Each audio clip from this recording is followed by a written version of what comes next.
അപ്പോൾ അബ്രഹാം ലോത്തിനെ വിളിച്ചേച്ച് പറഞ്ഞേടാ, ഈ ദിവസങ്ങളിൽ ഇവിടെ പ്രശ്നമാണെന്ന് കേൾക്കുന്നുണ്ട്, ഒരു കാര്യം ചെയ്യും, ഞാൻ പെന്തിക്കോസുകാരനാ, നീയും പെന്തിക്കോസുകാരനാ, അത്ര ഗുണമല്ലെങ്കിലും, അതുകൊണ്ടൊരു കാര്യം ചെയ്യും, ദേശമെല്ലാം വിശാലമാണ്, നിനക്ക് ആവശ്യമുള്ളത് ഞാൻ വഴക്കൊന്നുമില്ലെന്ന് പറയും. ഇത് ആത്മീയൻ്റെ ലക്ഷണം.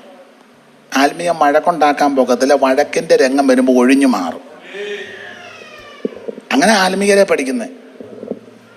ആത്മീയരെ അങ്ങനെ അല്ലാതെ മറുഭാഷ കേട്ടുണ്ടെന്നും ആത്മീയരാന്ന് പറയരുത്. അയ്യോ അച്ഛാ എൻ്റെ അന്യഭാഷ കേൾക്കണം, അയ്യോ അറബിയാന്നാ തോന്നുന്നേ. സഭയിൽ വന്ന് അറബി പറഞ്ഞു വെച്ച് വണ്ടിയിൽ അങ്ങോട്ട് പോകുമ്പോൾ ഒരുത്തൻ ക്രോസ് വെക്കട്ടെ, അന്നേരം അസ്തോദ്യ ഭാഷയും പറയും, ഗ്ലാസ് താത്തേച്ച് 3 ഡാഷ് ഡാഷ് ഡാഷ്. മറുഭാഷ കേട്ടാലൊന്നും ആത്മീയനാന്നറിയത്തില്ല. ആത്മീയർ തെളിയുന്ന രംഗങ്ങളുണ്ട്. അബ്രഹാം ഇവിടെ തെളിയിക്കാം. ശണ്ട മൂത്തപ്പോൾ അബ്രഹാമിന്റെ ആത്മീയം തെളിഞ്ഞു.